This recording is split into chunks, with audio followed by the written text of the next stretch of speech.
Magandang hapon po sa inyong lahat and welcome to our YouTube channel, The Pillar of the Truth. Ito muli ang iyong kaibigan, si Dr. Chris Dayugo na bumabati ulit sa inyo ng magandang hapon.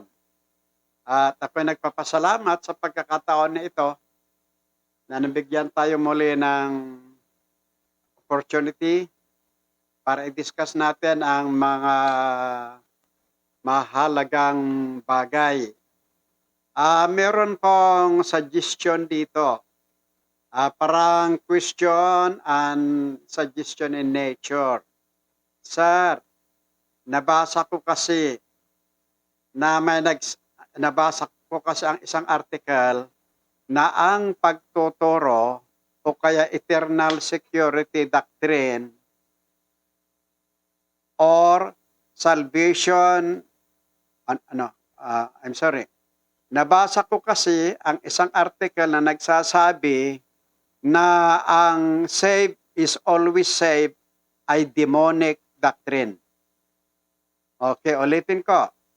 Nabasa ko ang isang article na nagsasabi na ang save is always saved ay demonic doctrine. Sa ibang salita, yung mga nagsasabi na ang kaligtasan ay forever, hindi mawawala, ito daw po ay demonic doctrine. Ito daw ay doktrina ng demonyo. Sir, please, pakiliwanagin itong mabuti, pakidiscuss po ito. Salamat. At hindi natin minimensyon ang pangalan ng mga nagbibigay ng suggestion o kaya katanungan dito, for their safety also unless na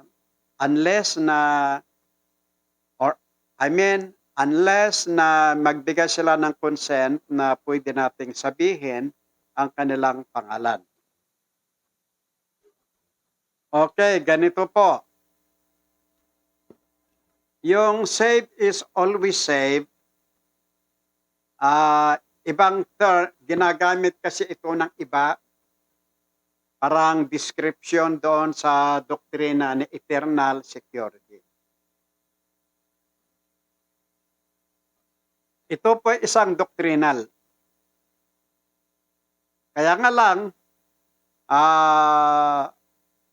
bilang intro po natin, pakihanap mo nga dyan sa versikulo yung sinasabi na you should be of what you believe.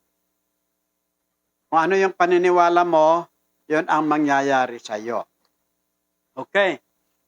Merong naniniwala na ang kaligtasan ay hindi mawawala.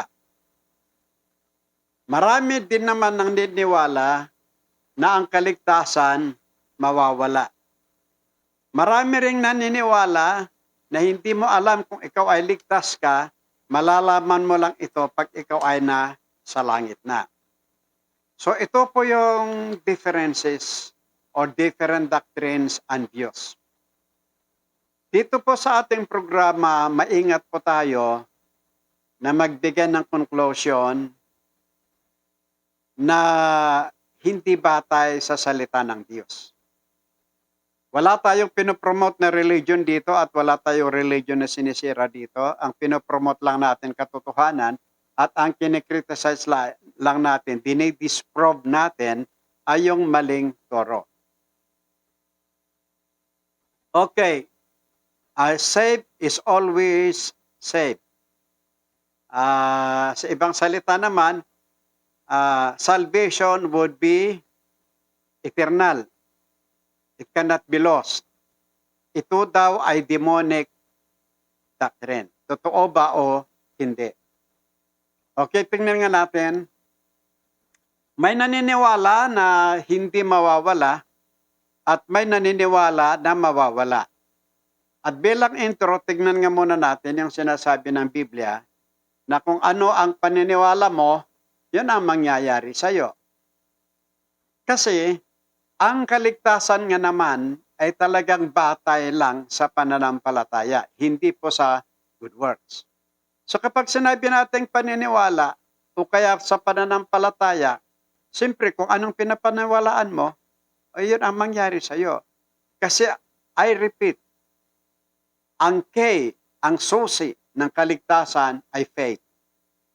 Kahit gaano kabait ka, kung wala kang faith, hindi ka maliligtas. Nandiyan na ba, Kristen? You should be of what you believe. Habang hinahanap, kaya ito ang dahilan kung bakit sinasabi nila na ang safe is always safe o kaya ang eternal security ay turo ng demonyo. Ibig sabihin, ang nagsabi dito, hindi sila naniniwala sa kaligtasan sa pamamagitan ng biyaya. Okay, tignan muna natin. Ephesians chapter 2 verse 8 and 9.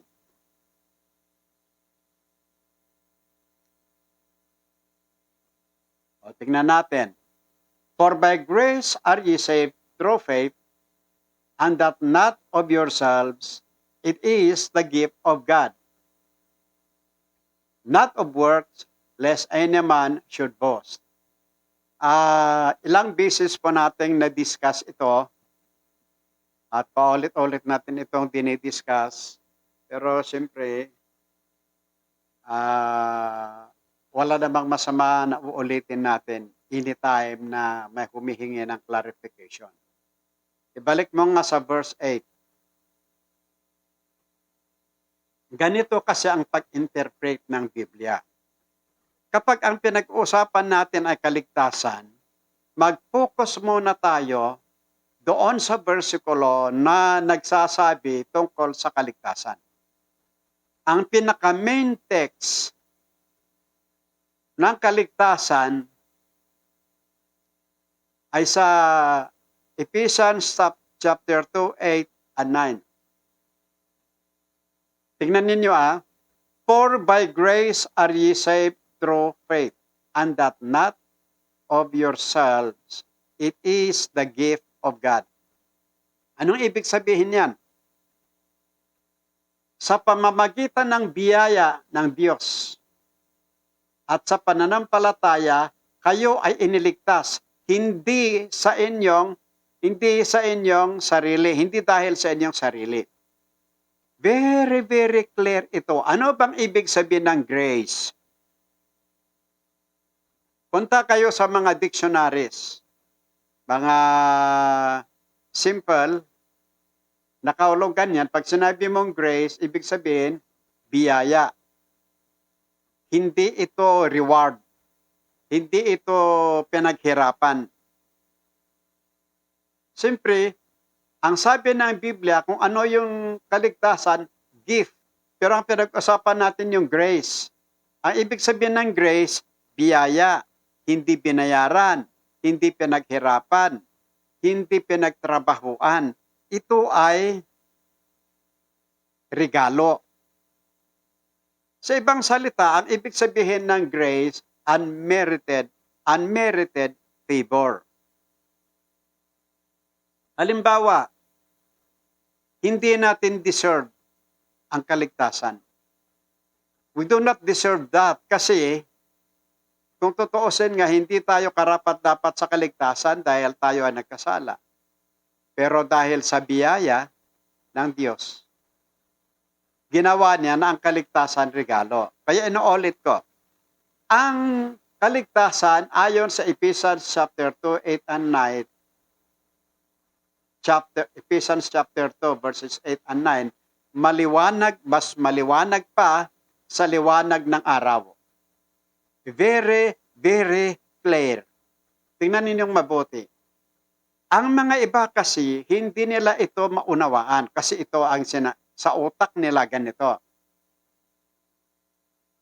For by grace are ye saved through faith. It is not of yourselves, it is the gift of God. Hindi imposible naman na pananampalataya lang ang kaligtasan. Ibig sabihin, kahit magnanakaw ka, kahit maging kriminal ka, ganon agad nag-jack up yung isip. Bago tayo pupunta sa good works, ipag-usapan muna natin yung sinasabi ng Biblia na ang kaligtasan, regalo. Ang kaligtasan, libre. Wag tayong mag-jack up agad.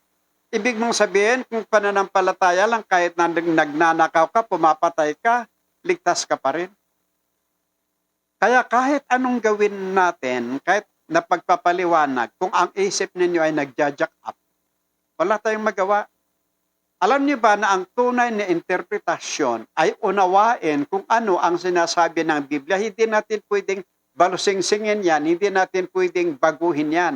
Kasi Ephesians 2:8, for by grace are ye saved through faith, it is not of yourselves, it is the gift of God. Ang kaligtasan ay kayo ay ligtas sa biyaya ng Diyos sa pamamagitan ng pananampalataya, hindi sa pamamagitan ninyo ang sarili nyo, dahil ito ay regalo ng Diyos. Okay, unawain natin mabuti. Walang koneksyon yung pagiging criminal mo sa sa regalo. Ibig sabihin, bago mo isipin yan, tignan muna natin ito. Kaya maraming nangangaral na naghihirap, walang pag-asa, walang kaligayahan, palaging nagwo-worry kung maligtas o hindi, na na-ignore nila, hindi nila naunawaan mabuti yung regalo ng Diyos sa kanila. Nagpapasalamat ako sa isang nag-testimony.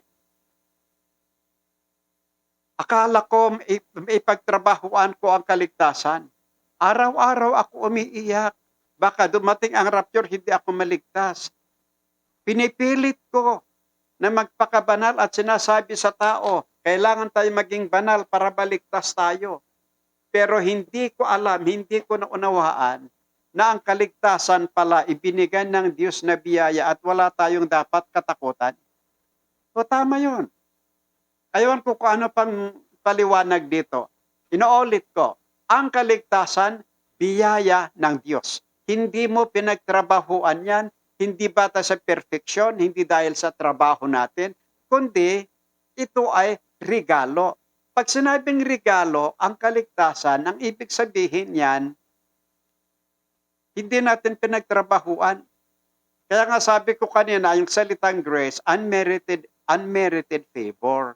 Ibig sabihin, hindi natin nakaya, hindi tayo karapat-dapat, pero dahil sa mahal tayo ng Diyos, ibinigay sa atin.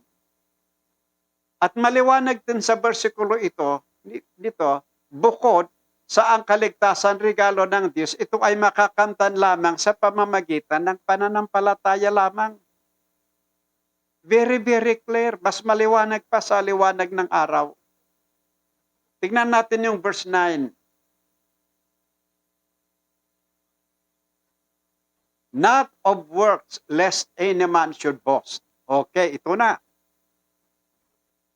Sabi ng iba, kung ikaw ay sumampalataya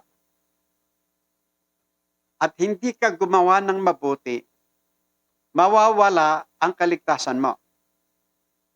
Pero sa versikulong ito, sinasabi rito sa Ephesians chapter 2, verse 9, not of works, lest any man should boast. Sinasabi dito na ang kaligtasan regalo hindi sa pamamagitan ng ating sarili, at kung pinipilit mo na ang kaligtasan ay sa pamamagitan ng magandang gawa, ibig sabihin, tayo ay mayabang. Itinataas natin ang sarili natin. Ulitin ko yung sinabi ko sa nakaraan. Dahil sa awa ng Diyos sa atin, hindi tayo karapat-dapat. Pero sa kanyang pagmamahal at awa, ginawa niya na ang kaligtasan regalo. Ngayon, kung pinipilit natin na yung kaligtasan ay yung magandang gawa, ay bakit kailangan pa ipako si Kristo sa cross? Anong dahilan na si Kristo ay namatay sa cross? Kung ang kaligtasan natin ay yung sa pamamagitan ng ating magandang gawa, hindi na kailangan ipako pa si Kristo sa cross. At kung palagi nating sinasabi at pinipilit natin na ang kaligtasan ay sa pamamagitan ng magandang gawa, iniinsulto natin ang Diyos. Binabaliwala natin yung ginawa ng ating Panginoong Hesus. Si Kristo ay namatay. Siya ang nagtrabaho para sa ating kaligtasan. Ngayon, kung sasabihin natin, ang kaligtasan ay sa pamamagitan ng paggawa natin ng kabutihan, ay sa pamamagitan ng pagiging perfect natin, di parang iniinsulto natin ang Diyos, binabaliwala natin yung kabutihan ng Diyos, binabaliwala natin yung regalo ng Diyos, binaliwala natin ang pagmamahal ng Diyos sa atin kung ganon. Kasi hindi natin nauunawaan ang ibig sabihin ng versikulong ito. Kaya nga sabi ko kanina, bago natin pag-usapan yung magandang gawa, ito muna kung anong kahulugan ng versikulong ito. Hindi natin pwedeng iwan ito hanggat hindi natin maunawaan. Kaya halimbawa, yung iba kasi, pag binasa nila, pag i-present natin ito, Ephesians 2:8 and 9, pag present natin yan, maghahanap sila agad ng versikulo na nagsasabi, ang pananampalataya na walang gawa, patay. Anong connection yan sa pinag-uusapan? Maaring sabihin nila, hindi ang kaligtasan hindi regalo ng Diyos. Ang kaligtasan hindi pananampalataya lamang, kundi faith plus good works. Ayan na. Kung ganun ang paniniwala mo, you have violated the doctrine of salvation, or you have violated the design of salvation, or salvation designed by God. Or in other words, you are ignoring the grace of God, you are ignoring the love of God, you are ignoring the grace of God, and you are trying to exalt yourself. Pwede mong sabihin na, hindi regalo ng Diyos ang kaligtasan, hindi biyaya, hindi pananampalataya lamang, yung magandang gawa. Halimbawa ako, yung magandang ginawa ko ang nagligtas sa atin. Plus mo nga yung our work is like a filthy rag before God. Hindi natin pwedeng sabihin na ang kaligtasan ay sa pamamagitan ng sarili natin. Kasi sabi ng Biblia, mayabang tayo. Unawain kasi natin ito, walang mawawala sa atin dito. Halimbawa, ang kaligtasan ito ay biyaya ng Diyos, hindi sa pamamagitan ng ating gawa, kundi regalo ng Diyos. At kung sasabihin natin na ligtas tayo sa ating gawa, di yabang tayo, niyayabangan natin ang Diyos. Ini-ignore natin yung biyaya ng Diyos. Si Kristo ang dapat maitaas. Si Kristo ang dapat nating sabihin, dahil sa biyaya ng Diyos, dahil sa pag-ibig ng Diyos, dahil sa magandang perfect na gawa na Kristo para sa akin, ligtas ako. Yun ang dapat sabihin natin dahil yun ang katotohanan. Huwag mong sabihin, hindi, dahil sa magandang gawain ko, doon ako naligtas. Ay, ayaw nga ng Diyos eh. Ayaw nga ng Diyos yung ganon. Ang pwede nating sabihin, sa pagmamahal ng Diyos, sa biyaya ng Diyos, sa pamamagitan ng pananampalataya, at sa pamamagitan ng perfect works of Jesus Christ in the cross, ligtas ako. Yun ang tama. Pero kapag sasabihin mo na, hindi, yung gawain ko ang nagligtas sa atin, yan ay totally na demonic doctrine. Yun ang totoong demonic doctrine. Ini-ignore mo ang biyaya ng Diyos sa iyo. Hindi natin pinopromote yung paggawa ng masama.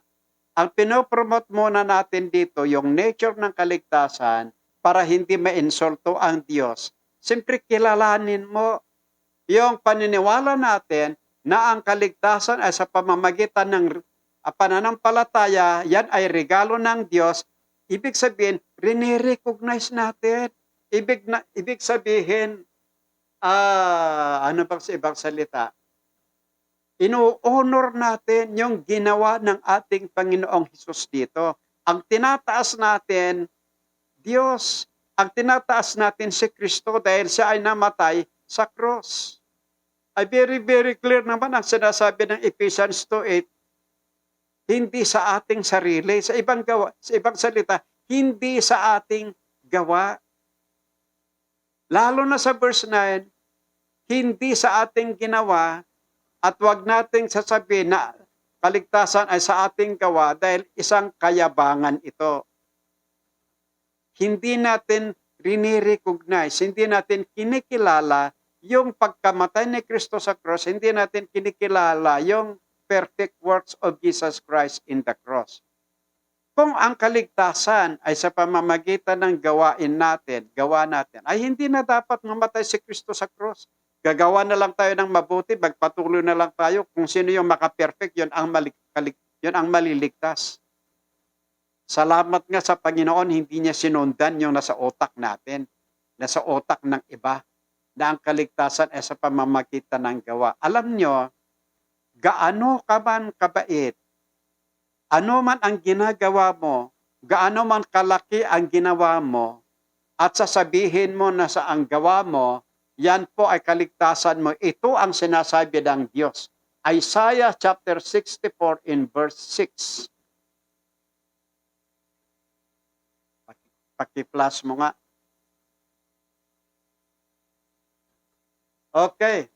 But we are all as an unclean thing, and all our righteousness are as filthy rags. Saan yan? We all do fade as a leaf, and our iniquities like the wind have taken us away. Tignan mo kung meron pa isang versikulong ganyan. So very clear dito. Righteousness, sa alam mo, matino ka. Sa alam mo, tama yung ginagawa mo. Righteousness. Pero sa harap ng Diyos, parang rags lang. Alam naman ni siguro kung ano yung rags. Rags, parang basahan yata sa Tagalog. Ganun lang ang tingin ng Diyos sa ating righteousness. Kaya wag nating sasabihin na ang kaligtasan natin ay sa pamamagitan ng ating gawa. Wag natin sasabihin na, yehey, ligtas ako dahil gumawa ako ng kabutihan. Insulto yan sa Diyos. Ilang beses natin unawain. Okay. Para hindi nabibitin yung isip ninyo. Kasi yung iba, nagja-jack up agad. Kung sinasabi natin na ang kaligtasan, biyaya ng Diyos, hindi sa pamamagitan ng gawa, kundi sa pananampalataya lamang, ibig sabihin kasi yung sinasabing pananampalataya lamang dyan, magtiwala ka. Kasi ang salitang faith, kasi yung salitang faith, ibig sabihin, tiwala, trust. Sa Greek word, ang Biblia isinulat ng Diyos ng Hebrew at Greek. Yung New Testament, ang ginamit ni Kristo, Greek. Kaya ang salitang faith sa Greek is pistis.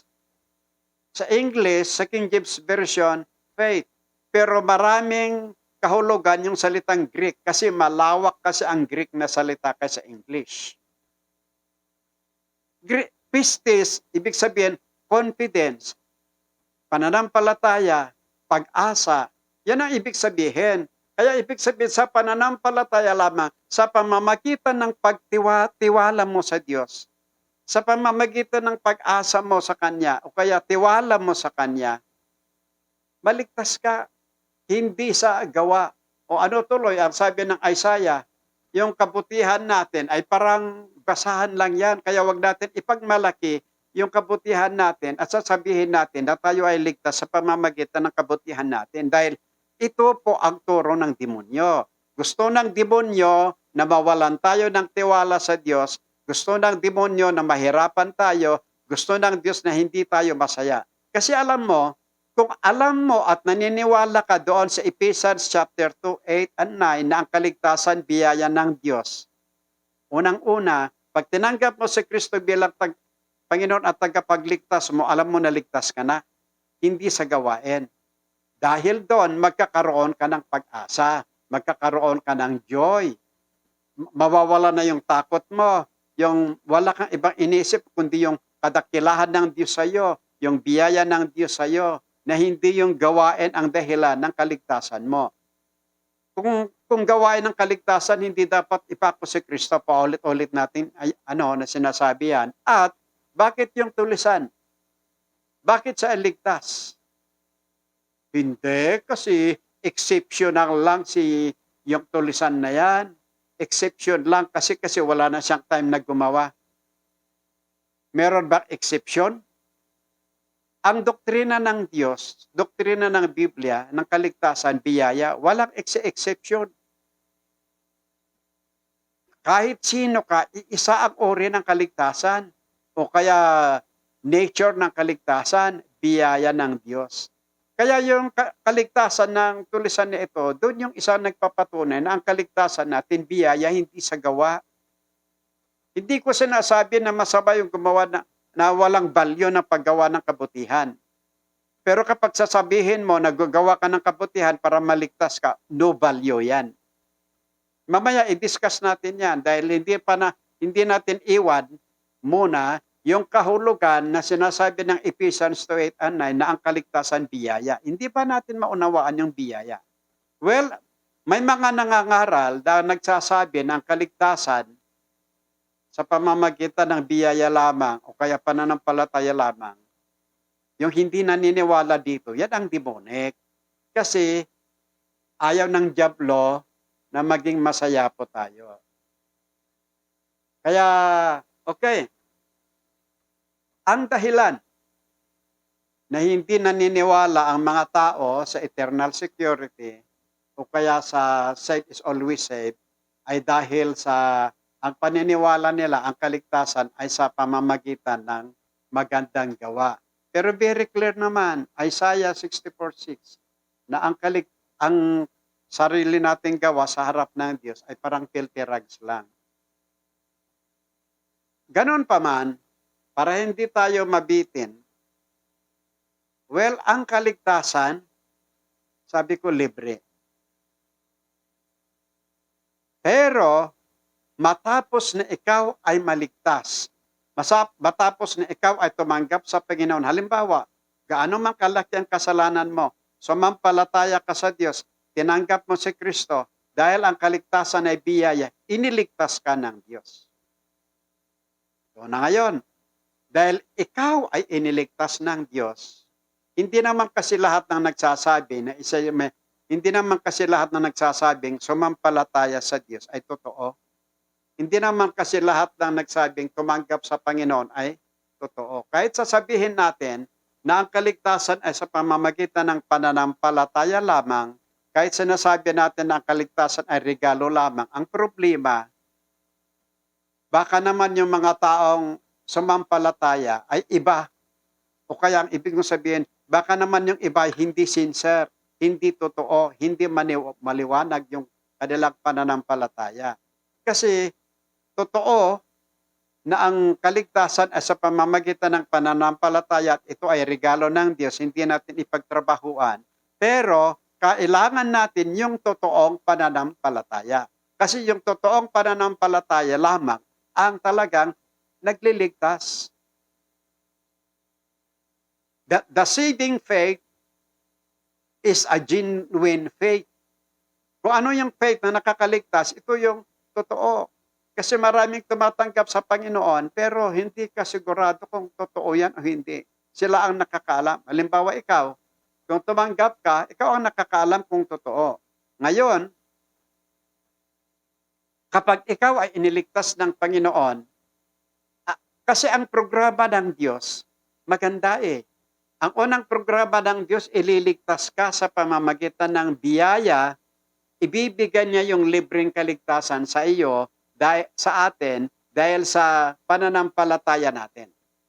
Matapos na tayo iligtas, ang susunod na gagawin niya ito. Tingnan natin sa 2 Corinthians chapter 5 verse 17. Sa ngayon, wala tayong outline dito kasi batido na tayo sa ganong kaalaman na. Tingnan natin. Ito yung sinabi ko noon. One time, diniscuss ko ito sa Hindi ko kailan kung kailan, pero na-discuss ko na ito. Tignan natin yung logic ng scripture. Kasi ang Biblia, may logic din yan. Pag sinabi mong logic, naghahanap ng reason, naghahanap ng katotohanan, naghahanap ng ebidensya. Yan yung pag sinasabi natin, logical. So, in logical point of view, si Apostle Paul o kaya ang Biblia ay naghahanap ng ebidensya sa mga totoong sumampalataya. Ulitin natin, ang kaligtasan sa pamamagitan ng pananampalataya, ang kaligtasan, regalo ng Diyos. Pero, ibalik mo muna sa scripture. Tingnan muna natin yung scripture. Kaligtasan libre sa pamamagitan ng pananampalataya lamang. Ito ay hindi ipagtrabahuan, ito ay libre. Pero, kung totoo na ikaw ay tumanggap sa Panginoon, babaguhin niya ang buhay mo. Kasi yun nga yung programa ng Diyos eh. Una, iligtas ka niya sa pamamagitan ng biyaya. Pangalawa, babaguhin ka niya. Kaya lang, hindi ka niya pwedeng baguhin kung wala ka kay Kristo. Tingnan natin mabuti yung scripture. Therefore, if any man be in Christ, he is a new creature. All things are passed away. Behold, all things are become new. So very, very clear. Hindi natin linalabanan ang magandang gawa. Sino ba ang nagsasabing hindi ka gagawa ng kabutihan? Pero, kapag sinasabi mo na Pero kapag sinasabi mo na ang magandang gawa ay para sa kaligtasan, insulto sa Diyos. Dahil hindi tayo maliligtas sa pamamagitan ng ating gawa. Ngunit, ang magandang gawa ay bunga ng ating kaligtasan, bunga ng ating pananampalataya. Ngayon, paano na tumanggap sa Panginoon? May pananampalataya siya. Tumanggap sa Panginoon, criminal pa rin, pabapatay pa rin ng tao, nagnanakaw, gumagawa pa rin ng masama, naglalasing, nagsusugal, yun ang ginawa. Tapos sasabihin ng iba, ligtas yun na wala ang kanyang kaligtasan. Hindi po, walang ganon. Ibig sabihin, from the beginning, hindi siya totoong mananampalataya. Hindi siya totoong tumanggap. Kasi kung totoong tumanggap yan, gaano ka man kahina, babaguhin at babaguhin ng Panginoon ang buhay mo. Tao pa rin tayo na nagkakasala, lalo na sa pleasure, doon tayo nagkakasala, Pero yung papatay ka ng tao, magnakaw ka, nasa diskuan ka, nasa club ka, nasa sabungan ka, nasa madyuhan ka, wala na yon sa Kristiyano. Wala na yon sa totoong ligtas kasi binago ka nga ng Diyos. Sana maliwanag ito sa atin na wag nating i-claim, wag nating sasabihin na ang kaligtasan, kaya eternal salvation or saved is always saved is demonic doctrine. Kasi ang totoong demonic doctrine, yung nagsasabi na ang kaligtasan mawawala, yung nagsasabi na ang kaligtasan sa pamamagitan ng gawa lamang. Kasi hindi ito ang tinuturo ng Biblia. Kaya gusto ng Diyos na gusto ng demonyo, I should say, na hindi ka magkakaroon ng joy, security, pag-asa, kaya itinuturo niya na ang kaligtasan mawawala. Kailangan, sabi ng demonyo, maging perfect ka. Sabi ng Diyos, biyaya ang kaligtasan, sabi ng demonyo, hindi. Kaya huwag ka ma-confuse. Kasi, kahit gaano ka kasama, kung sumampalataya ka, papatawarin ka ng Diyos. Pangalawa, babaguhin niya ang buhay mo. Kasi yun ang program ng Diyos. Pangatlo, kapag ikaw ay gagawa ng kabutihan, babayaran ka niya pagdating natin sa langit. O kaya kahit dito ka pa sa lupa, i-bless ka niya. Pero, yung paggawa natin ng kabutihan, hindi sa kaligtasan. Yung kabutihan ng mga taong hindi tumanggap sa Panginoon, walang silbi yan. Ang tinatanggap lang ng Diyos na gawa, yung ginagawa ng mga mananampalataya. Halimbawa, ligtas ka muna. Pag naligtas ka na, ang bunga niyan, gagawa ka ng kabutihan. Yun yung kabutihan na rin-recognize ng Diyos. Kahit gaano ka kabuti, kung wala kang pananampalataya sa Diyos, wala rin. Lalo na kung gumagawa ka ng kabutihan tapos sabi mo para maligtas ka. Wala, i-ignore ng Panginoon yan. Pero kung sasabihin mo, gagawa ako ng kabutihan dahil ako ay ligtas na, gusto ko ng patunayan, ako'y binago ng Diyos. Yon ang gusto ng Diyos. Kasi ang ini-exalt mo, ang Diyos. Well, mga kapatid, mga kababayan, wala na tayong oras at ipagpapatuloy pa rin natin sa susunod yung discussion natin tungkol sa save is always save. Muli po, kung meron kayong katanungan, meron kayong suggestion, pwede kayong mag-text sa amin o kaya pwede kayong tumawag sa 0917 505 3045 0933-867-8050. Naka-plus naman sa screen natin. At sa email naman, nakalagay naman dyan, docdayogo@yahoo.com. So ito po yung mga numbers na pwede niyong tawagan o kaya pwede kayong mag-text. At muli po, sinasabi ng Biblia, people are destroyed for lack of knowledge. Our philosophy here is that if you are believing right, you are doing right. Salamat po sa inyong pagkikinig. God bless.